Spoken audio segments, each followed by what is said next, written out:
everybody ready? Do I just go? Yeah.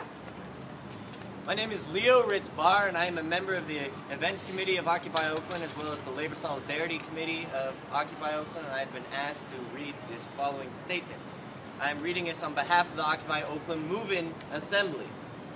On January 28th, Occupy Oakland will take over a vacant building in the city of Oakland to establish a new home. The move-in action will begin with a 2-day festival called the Oakland Rise Up Festival at the new building site, the location of which will remain a surprise until the day of the event.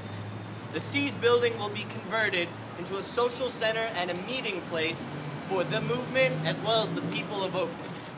This building takeover was approved by the Occupy Oakland General Assembly and signals a new direction for the Occupy movement, putting vacant buildings at the service of the community and not the banks.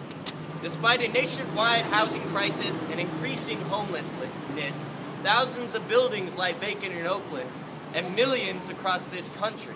The Occupy Oakland Move-In Committee states, like millions of people in this country, Occupy Oakland has no home. On January 28th, Move-In Day, we're going to change that. We're going to occupy a large vacant building and convert it into a social center, so come join us for the initial occupation. There will be a festival all that weekend to celebrate our new home.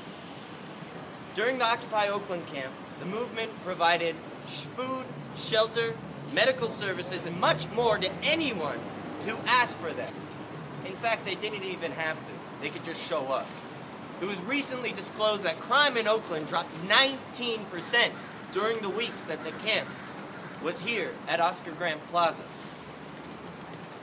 And further than that, the Oakland Police Chief Jordan was aware of this drop, as well as Gene Kwan. In a letter to Mayor Kwan, he stated, "Not sure how you want to share this good news.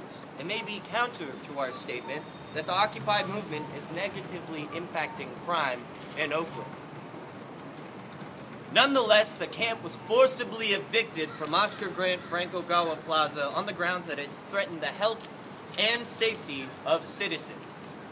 Ironically, when the OPD evicted us, they threatened the health and safety of many more Oakland citizens with their quote-unquote less than lethal ammunition, of which put an Iraq veteran in the hospital due to a tear gas canister that he was shot in the face with. The OPD is being investigated for its actions against Occupy Oakland. They also face possible federal receivership after over a decade of abusing Oakland residents.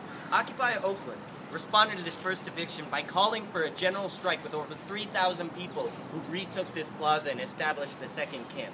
And we responded to the second eviction with the coordinated West Coast port shutdown. Both events succeeded in shutting down the Oakland port due to tens of thousands of supporters showing up, sometimes even at 5:30 in the morning for the West Coast port shutdown. Since then, despite this public support, the Oakland Police Department, under Mayor Kwan's watch, has arrested dozens of Occupy Oakland people at Oscar Grant Plaza. Many were detained for days, though the charges were not pursued because they would never stand up in court. As a result of this persistent repression and harassment, the movement has been unable to continue to provide food and shelter, medical care, and other services here at Oscar Grant Plaza. The city, while claiming it cannot afford to provide these services itself for its citizens, has spent millions of taxpayer dollars on police actions against Occupy while neglecting the needs of its citizens. The Move-In Assembly has written a letter to Mayor Kwan which states, "If you try to evict us again, we will make your lives more miserable than you will make ours." Our response may take one of the following forms: blockading the airport, occupying City Hall indefinitely, shutting down the Oakland port, calling on Anonymous for solidarity actions. We all know what happens when Anonymous gets involved. It will be in our mutual interest if you respect our occupation by recognizing our residency in eminent domain.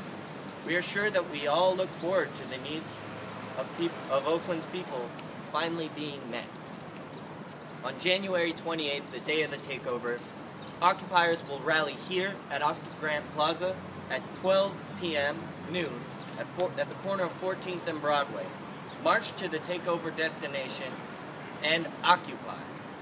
There will be a 2-day festival at the Seas building location that will include special events, special guests, music, workshops, speakers, and many, many more.